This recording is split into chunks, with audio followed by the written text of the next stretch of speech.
शेतकरी कर्जमाफी 2026च्या सर्व अपडेट आपण रेग्युलर जाणून घेण्याचा प्रयत्न करतोय आणि यामध्येच आज पुन्हा एक नवीन जी-आर आला आहे आणि या नवीन जी-आर नुसार शेतकरी कर्जमाफीच्या अंमलबजावणीसाठीचे आदेश देण्यात आलेले आहेत। लक्षात घ्या, या अंमलबजावणीच्या आदेशामुळे आता पात्र शेतकऱ्यांच्या याद्या जाहीर होणार आहेत, अपात्र शेतकऱ्यांच्या याद्या येणार आहेत आणि जे शेतकरी पात्र होतील त्यांची त्वरित पद्धतीने कर्जमाफी करण्याची प्रक्रिया देखील होणार आहे। यामध्ये निकष देखील सांगितले आहेत, कोणती त्या ठिकाणी समिती स्थापन केली आहे, ती समिती आता शेतकऱ्यांची पात्र अपात्र यादी कधीपर्यंत प्रसिद्ध करणार आहे या संदर्भातील महत्त्वाचा जी-आर जाहीर करण्यात आला आहे आणि हा जी-आर दिनांक 11 जून रोजी आला आहे। आता या जी-आर मध्ये नक्की काय माहिती नमूद केली आहे, कशा पद्धतीने ही शेतकरी कर्जमाफीची प्रक्रियेची अंमलबजावणी पार पडणार आहे याबाबतची सविस्तर माहिती आपण जी-आरच्या माध्यमातून जाणून घेणार आहोत। परंतु त्याआधी अशाच कामाच्या माहितीसाठी आणि या योजनेसंदर्भातील पुढीलही सर्व अपडेट सर्वात आधी आणि सर्वात योग्य पद्धतीने मिळवण्यासाठी आपल्या पेजला फॉलो आणि चॅनलला सबस्क्राइब करायला विसरू नका, जेणेकरून या सर्व अपडेट तुमच्यापर्यंत पोहोचणार आहे। तर चला, हा नक्की जी-आर काय आलाय तो जी-आर आपण पाहून घेणार आहोत। तर बघा, पुण्यश्लोक अहिल्यादेवी होळकर शेतकरी कर्जमुक्ती योजना या योजनेच्या 2026च्या अंमलबजावणी करण्याकरता जिल्हाधिकारी यांच्या अध्यक्षतेखालील समिती गठीत करण्याबाबतचा दिनांक 11 जून रोजीचा हा महत्त्वाचा जी-आर आहे।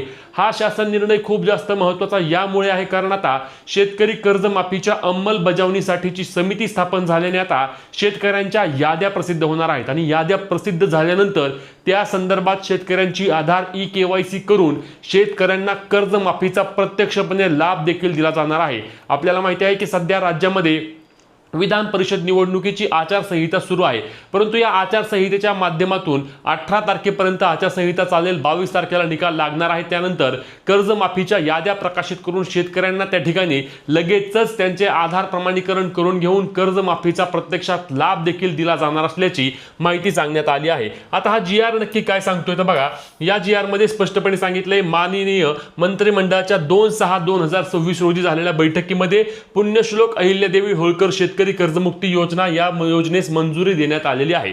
सदर मंजुरीस अनुसरून दिनांक 2/6/2026 रोजी शासन निर्णय निर्गमित करण्यात आला आहे। सदर योजनेअंतर्गत राज्यातील थकबाकीदार शेतकऱ्यांना ₹2 लाखापर्यंतची कर्जमाफी व कर्जाची नियमित परतफेड करणाऱ्या शेतकऱ्यांना ₹50,000 प्रोत्साहनपर लाभ देण्यात येणार आहे। आता अनेकांनी सांगितलं होतं की लाभ वाढेल किंवा जी 50,000ची रक्कम आहे ती लाखापर्यंत जाईल, पण तसं काही होणार नाही। आता अंमलबजावणी देखील आली आहे, म्हणजे ₹50,000 फक्त प्रोत्साहनपर अनुदान स्वरूपात मिळणार आहे। अशा रीतीने लाभ शेतकऱ्यांच्या कर्ज खात्यांची बँकांकडून प्राप्त माहितीच्या आधारावर योजनेच्या निकषानुसार पात्र शेतकऱ्यांना कर्जमुक्ती, एक वेळ समझोता किंवा प्रोत्साहनपर लाभ देणे अभिप्रेत आहे। त्यानुसार सदर योजनेची अंमलबजावणी प्रभावीपणे होण्याकरता जिल्हाधिकारी यांच्या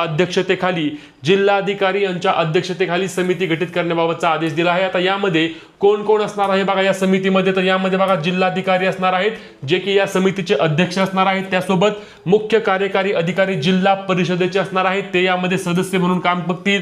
त्यासोबतच मुख्य कार्यकारी अधिकारी जिल्हा मध्यवर्ती सहकारी बँक याचे असणार आहेत। व्यवस्थापक आहेत जिल्हा अग्रणी बँक, जिल्हा समन्वयक आणि जिल्हा उपनिबंधक यांच्या अध्यक्षतेखाली समिती स्थापन करण्यात आली आहे।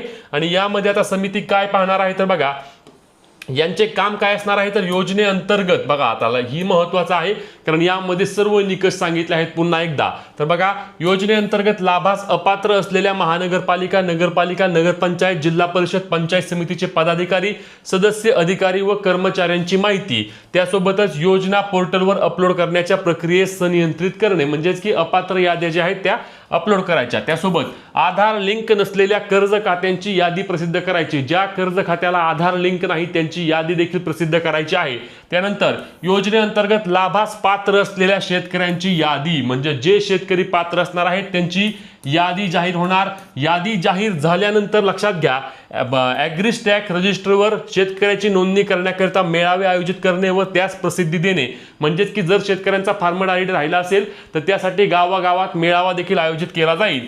शेतकऱ्यांच्या आधार प्रमाणीकरण करता जिल्ह्यात मेळावे आयोजित करणे व प्रसिद्धी देणे, म्हणजेच की ज्या शेतकऱ्यांचं नाव यादीमध्ये असेल त्यांचे आधार प्रमाणीकरण म्हणजेच की त्यांची ई-केवायसी करून घेतली जाईल आणि ई-केवायसी केल्यानंतर त्या शेतकऱ्याला प्रत्यक्षात कर्जमाफीचा लाभ दिला जाईल। त्यानंतर तक्रार निवारण करणे, म्हणजे जर कुणी तक्रार केली की बाबा आम्ही पात्र असून देखील आमचे पैसे नाहीत आले किंवा आमचे ई-केवायसी होत नाही, तर त्यांची तक्रार निवारण देखील करायची आहे आणि योजनेस जिल्हा स्तरावर प्रसिद्धी देणे। आता ही समिती योजनेची अंमलबजावणी पूर्ण होईपर्यंत कार्यरत राहील आणि अहवाल शासनास व सहकार आयुक्त व निबंधक सहकारी संस्था पुणे यांना वेळोवेळी सादर करावा लागणार आहे। म्हणजेच की आता ही जी समिती आहे ती समिती आता कर्जमाफीची प्रक्रिया इथून पुढे पाहणार आहे आणि त्यामुळे लवकरात लवकर शेतकरी कर्जमाफीची यादी येऊन ई-केवायसीच्या माध्यमातून शेतकऱ्यांना कर्जमाफीचा लाभ दिला जाणार आहे। तुम्ही कर्जमाफीच्या कोणत्या प्रवर्गामध्ये येता, तुमच्याकडे थकबाकी आहे, चालू बाकी आहे किंवा तुमच्यावर किती कर्ज आहे, नक्की कमेंट करून सांगा। कर्जमाफीबाबतचे तुमचे जे काही प्रश्न असतील ते कमेंटच्या माध्यमातून नक्की विचारा। ही व्हिडिओ जास्तीत जास्त शेतकरी मित्रांपर्यंत शेअर करायला आणि पुढील सर्व अपडेटसाठी आपल्या पेजला फॉलो, चॅनलला सबस्क्राईब करायला विसरू नका। जय महाराष्ट्र।